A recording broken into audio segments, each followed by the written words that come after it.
I want to start in the summertime when my kids don't go to school and there are no late hockey games. I am so well rested and feel great. Right now, late hockey games, getting up at 6 o'clock in the morning, taking the kids to school, I feel like fun.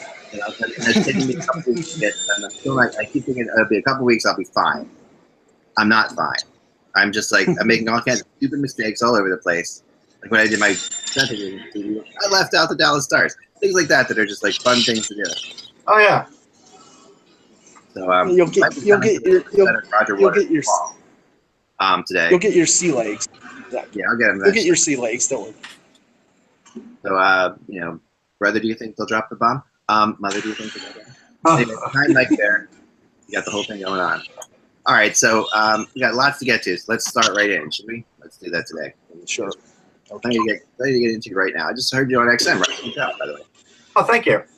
Yes. Awesome. Metro Division. Here we go. It sounds like you're in like a. It sounds like you're at. I want to say this at first. It sounds like you're actually at the set of where they come up with the beginning of the Pink Floyd thing. Time, yeah. Or money. It sounds like every once in a while you hear the sound of money dropping. It's very funny. It keeps anyway. Hear that? It's like that could be the beginning of Anyway. Hello, Hockey World. It is Tuesday, October 11th, 2017. 2017. I'm David I'm Michael Agello. I'm Russ Cohen from Sportsology. And I apparently went back in time 2 years, which is something that I'd like to do because then I could warn all you of the election results. No, but anyway, we're here. We're here now.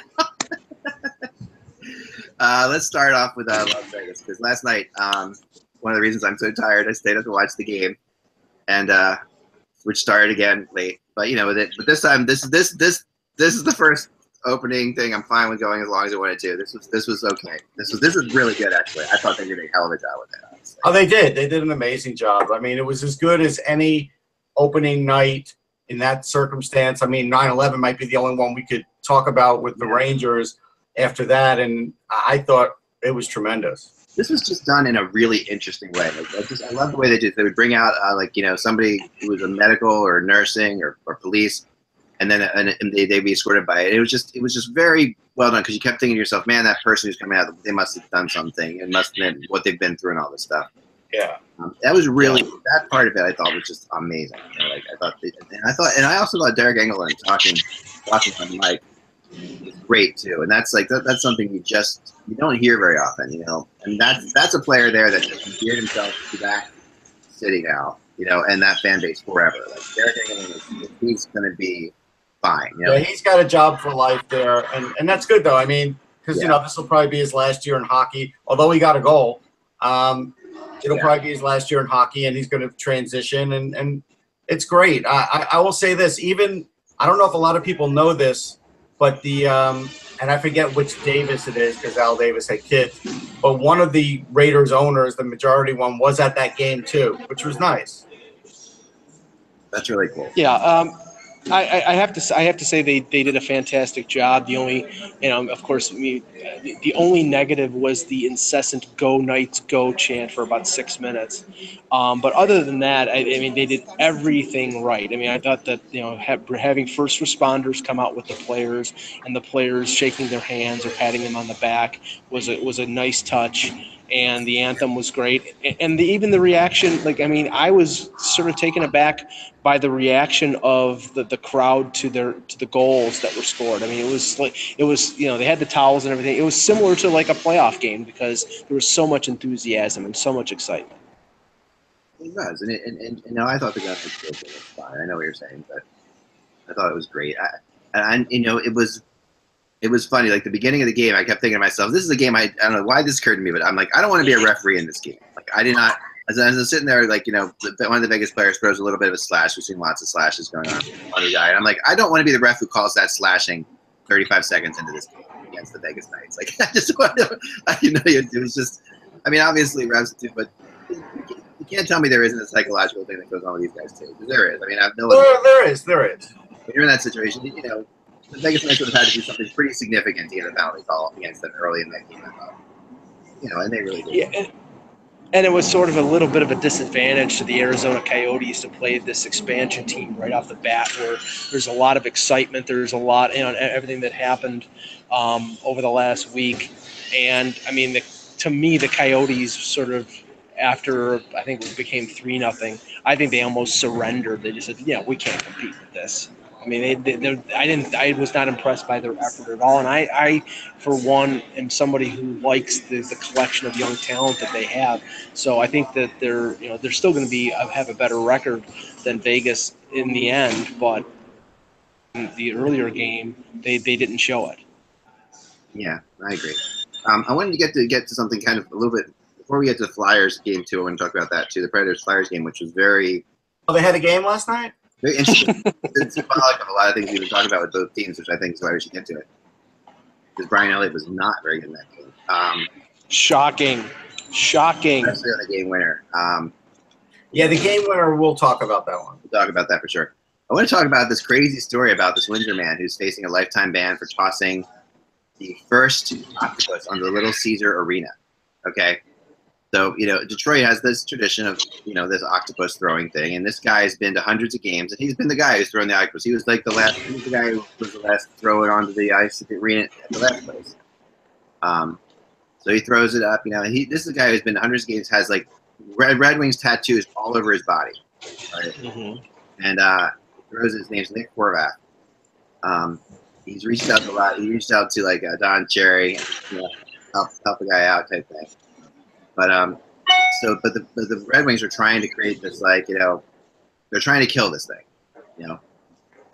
basically they're trying to kill this tradition, and they said they're gonna charge you with a misdemeanor, and you're told you're not welcome back to the rink ever, and that's what happened.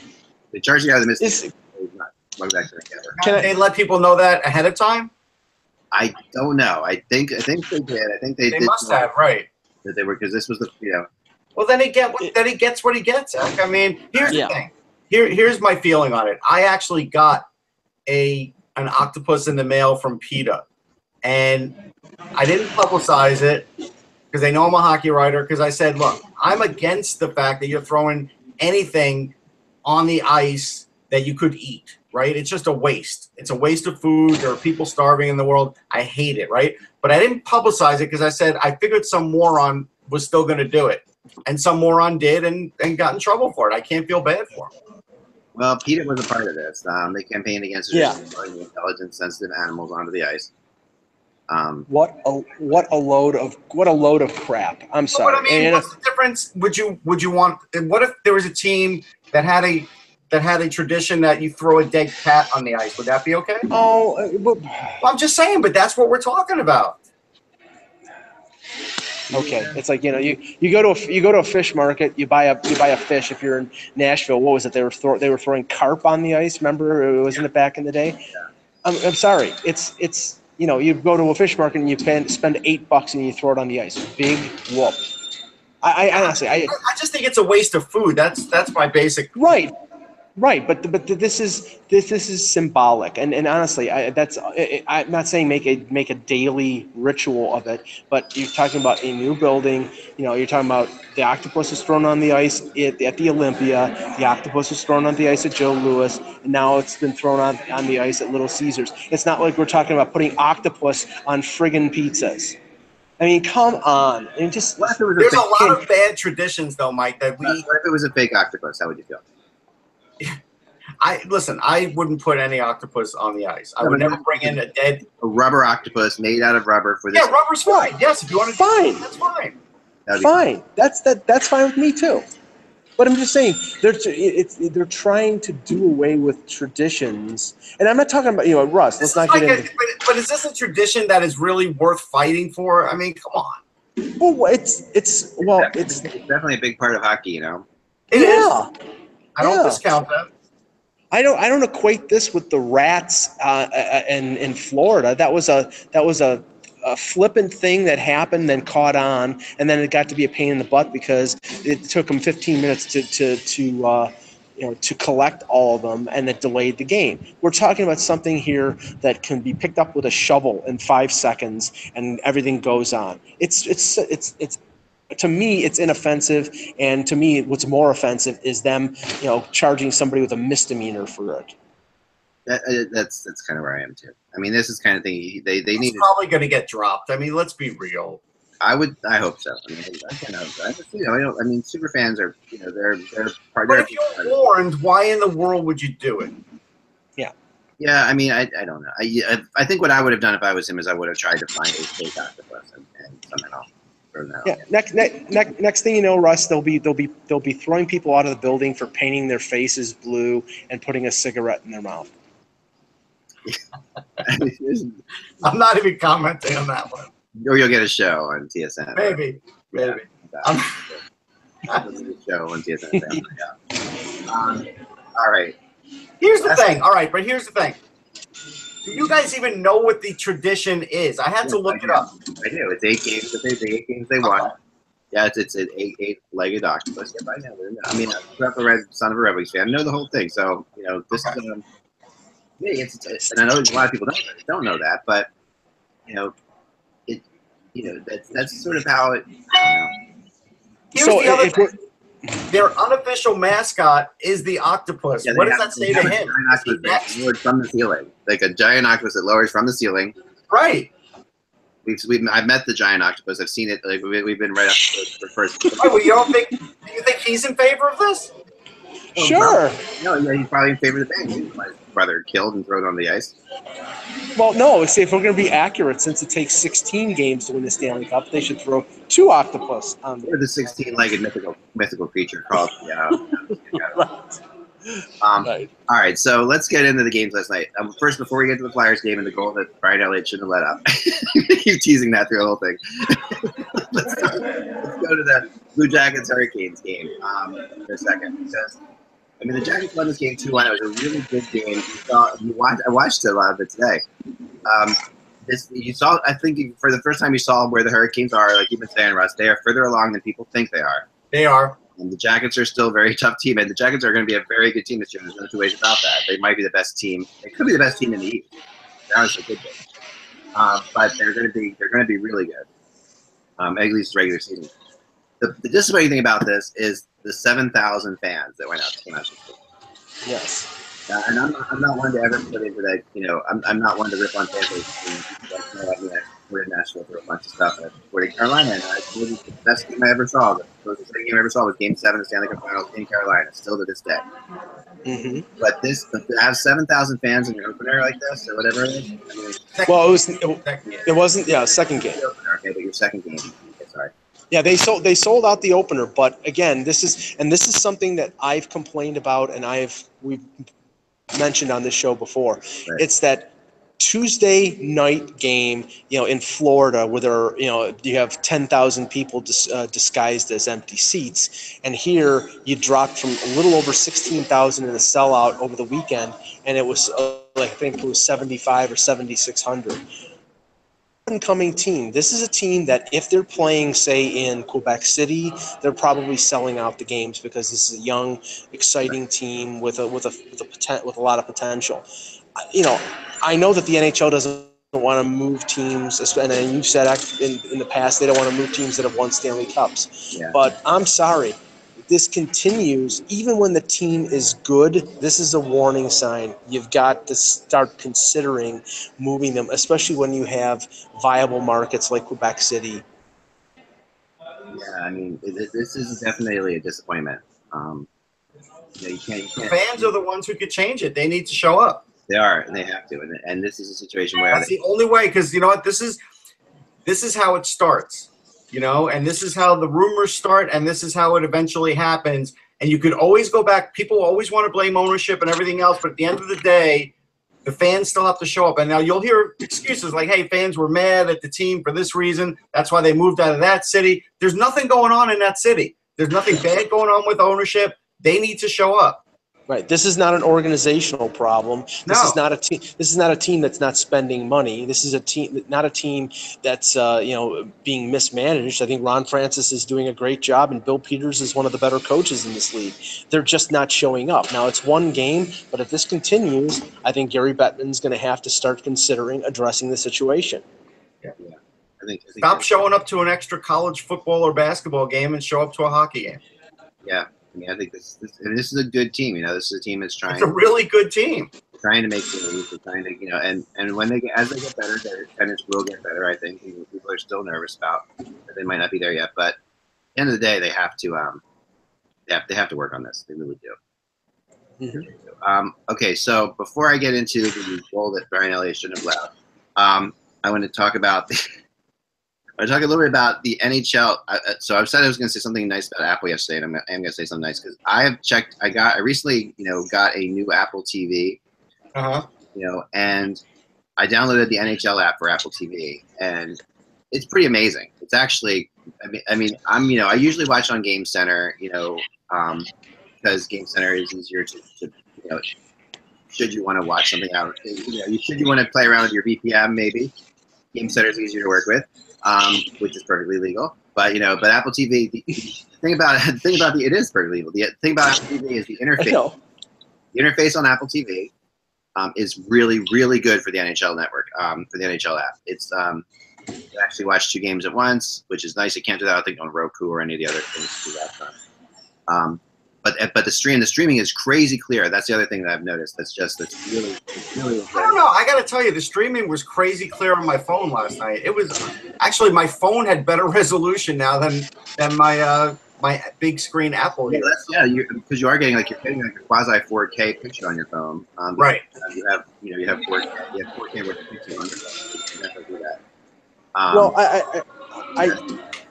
I don't know, and this has nothing to do with Apple. This more has to do with the NHL app and Game Center Live. Because over the weekend they do this every once in a while. They'll offer a free game on Game Center, and you can watch it. And I watched it, but I also have the Center Ice package, and the Game Center Live is about a minute and a half behind the Center Ice package, because one is a cable connection and the other one is online. So I mean, they're both great, but if you are doing my job, is that far behind? That's pretty long, like 90 seconds behind. But I'd say about a minute. A minute. That's pretty long. I mean, but the one thing, but then I did come back to something that is just a very important issue that we have to discuss, and that is the blackout policies of sports, right? Which we've talked about many times, but it's getting more and more ridiculous. And yes. So on Monday night, I tune in, and I'm my daughter had a late game. I'm like, this is Monday night, so I'm running around, and I want to watch the only game that's still on when I get home, which is the Flames, and I'm gonna can break the streak, and all that stuff. And I obviously I'm not in a local network, the local area for the Flames and the Ducks. It's not on NBC Sportsnet, and yet it's blacked out to me for some reason. So I'm looking around. I'm like, why the hell is this game blacked out? I know when it's on NBC Sportsnet. Okay, then I have to go to the NBC Sports app, and and then you can watch it on the NBC Sports app. All this stuff is ridiculous. Like, all of it's completely ridiculous. There's a way of integrating these things together, so fans don't have to be like jumping. Because a lot of people know how to do this. A lot of people, we've all kind of figured out how to watch games whenever we want to, and there's ways you can even stream them illegally. But I don't profess to stream things illegally until I'm forced to, in situations where I'm like, this is crazy. I got to do my job, right? So and this is another one that sort of drives me bonkers. Again, with Game Center Live, there is a game on NHL Network. Say, for example, Chicago-Montreal was on NHL Network. I don't think it was, but I'm just saying. It might have been on NHL Network. Someone told me that. I don't know. Yeah, I think it was on NBC. But even if it's on NBC, the NHL Game Center Live will black out the games that are on broadcast television, because they obviously want eyes going to and ratings going to NBC and going to the NHL Network. But the thing is, if you're like on, say, for example, DirecTV, and they don't carry the NHL Network, then you're blacked out of a game that you can now you can't see it, and there's no way for you to see it other than to subscribe to somebody like a cable company that carries it. Right, and now they want you to call your cable company and complain you don't have an NBC network. When the reality is, this made sense in that world slightly, but now in this world where you bring in the apps that are showing them, so like NBC the NBC app is showing all the games on the NBC network. So I'm bringing that to at this point. Now you're talking about okay, you want me to go to the NBC app? Have it on the NHL thing, automatically take you to the NBC app. That's fine. But it doesn't say this is available on the NBC app. It just says this game is blacked out. So I know that I can, it's probably on the NBC app or whatever. But this game wasn't. That game claimed was not on NBC. It was on the NHL network. Okay, now there's no answer for that, for me online, or if you're a cable cutter or whatever. So I had a weird problem last night with the Ranger game. I had no problem streaming it on my computer, but on my phone it cut out twice, and it said can't show it here. And I'm like, why? I'm not in market. And then you can load it up and you can see it again, right? Yeah. There must be something going on. I think because I don't even know if the Flames Ducks was on the NHL network. I couldn't imagine it was. It didn't seem like this is the kind of game that would be covered nationally. Like, this is the Flames and the Ducks are not. This is not a game that I was like. It just seemed like the most bizarre game to have blacked out in my area. Yeah, it wouldn't have been on NHL Network because when NBC is covering a game, which they were covering the Vegas game last night, they're not going to put another game on NHL Network. They never have it at the same time. So, I mean, maybe this was just a computer glitch or whatever, even though that game was the night before. But, the whole thing, is the bottom line is this. Get it together. It's like, I just feel like talking to somebody. It's like, you can do this. We know what you're trying to do. Okay, if you want me to see it on NBC, but if you're gonna make it available on the NBC app, then have the NHL Network app shoot me over to the NBC app, or tell me, download the NBC app to watch this game. Don't just say this game's not available on your network. And because if I don't know that, then this is up to MLB BAM. It's not up to the NHL per se. Well, I have partners. They work together, right? I mean, they do, but they have the playoffs going on right now, and it makes me wonder. I do have to give MLB BAM and the NHL website a little bit of credit. The website actually is moving better this year than it did last year. It is. And the video that they have the video for almost every goal on there, and now for people like me who are writing every day about a particular team, you can embed the video in the blog, they let you do that again, which is great. Or you can tweet it out, or it's like, I'm sorry, to promote the sport, you need to show that video. Yeah. I think it's a good thing, and they've loosened up. So I give props to the NHL. No, that's good. I like that.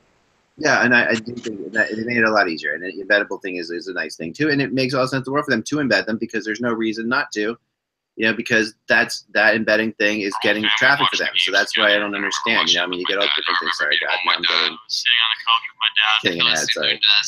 As I say that, the NHL Network's giving me an ad right now. So trying to show the game from last night. Trying to communicate. No one's getting this, so I'm just going to go through it here. Okay, so now I can mute this. But I wanted to show you now the goal that that caused the Flyers this loss last night, because it really. Now this was funny, because this is the first time the Predators looked to me like the Predators of old. This is a typical Predators game, right? We saw this same formula in the playoffs.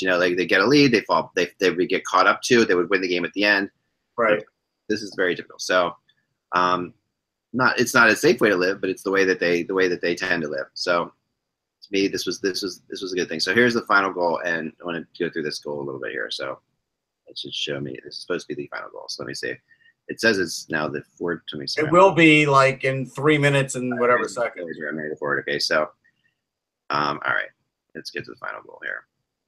Scotty Hartnell, it's good to see him score a goal as a Predator against the Flyers. That's always fun. He also helped him with a penalty. That's the winner right there. Okay, so. Right. But the next view you'll see of it. I mean, this is the goal. So Forsberg is standing almost on the goal line when he shoots this, and that's the angle I want to show you. Okay, so here, right there. This is not how you square yourself to a shot, okay? This is not to mention he went down way before he Bishop is always down. Himself. Bishop is always down. He goes down when the puck goes into the corner. I mean, he goes down. He's one of those goalies that likes to move. Not Bishop, Elliott, you mean? A little bit, and then he'll get back up. Oh, okay.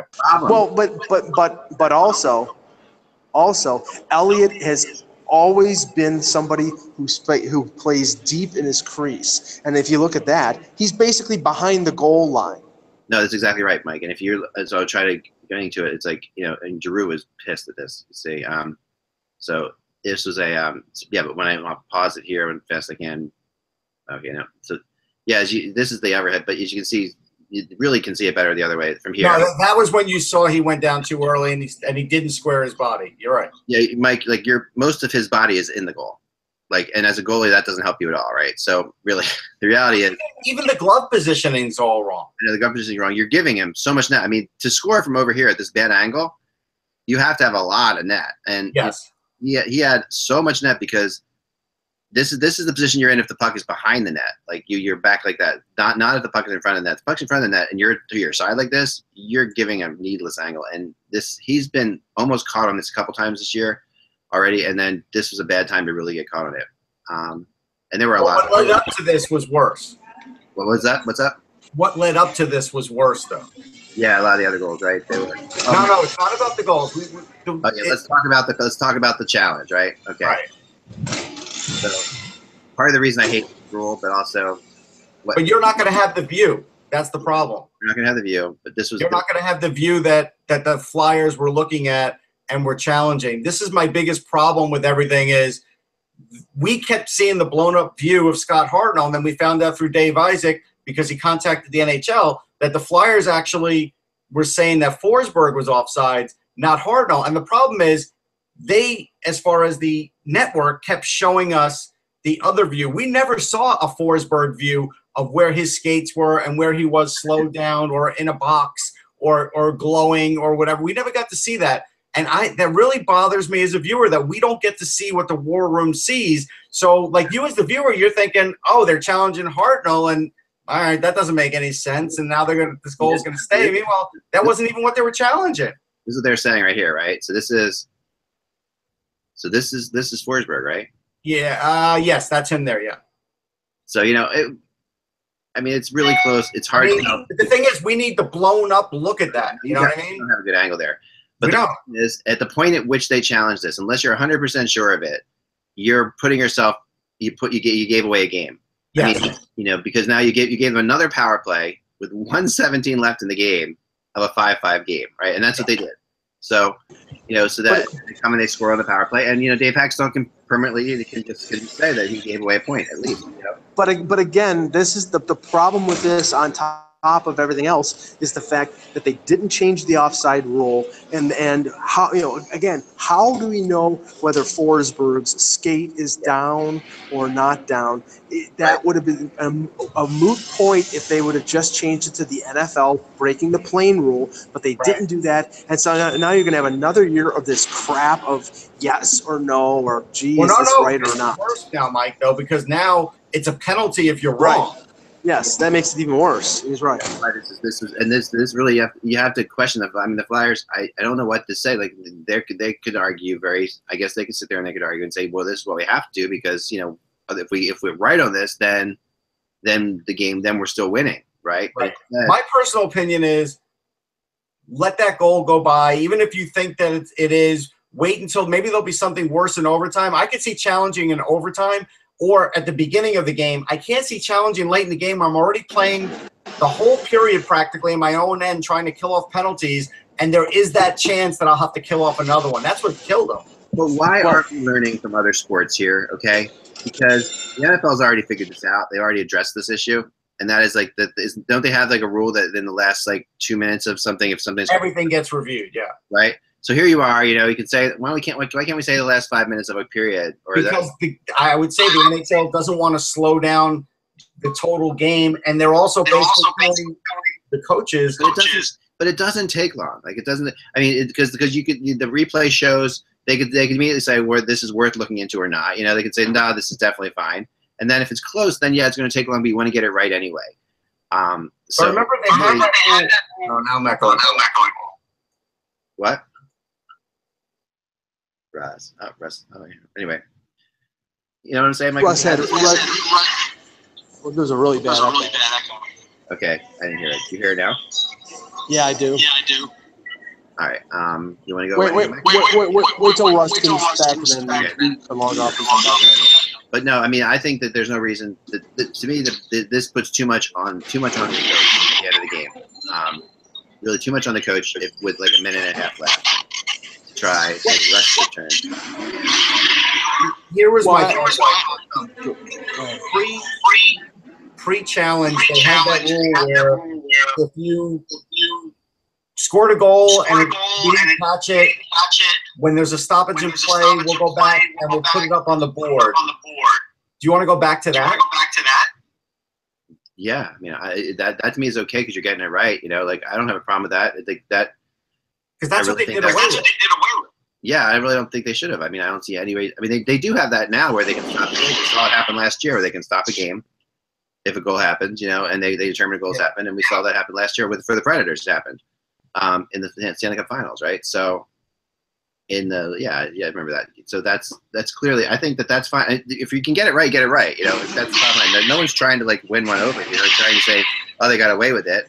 You know, no one's trying to like repeat the system. If it's a goal, it's a goal. If it's not a goal, it's not a goal. That should be that simple. It's not. I mean, everybody's trying to beat the system, but nobody should be. It should just be obvious. This is what it is, right? So, I think coaches are going to learn though that the risk factor of this is not worth it to try and challenge something late in the game, and I think that's what the league wants. To be honest. Yeah. No, I agree. Completely. Try logging off and logging back on. Me, okay, all right. Yeah. Yeah, because the echo was horrible. Now it's gone.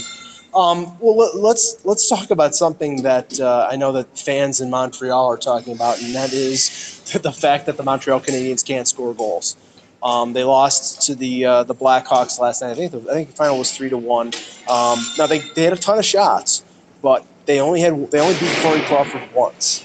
Right. And Russ, they've got 4 goals in 4 games. There are some players who have scored more than 4 goals right now, and this team is.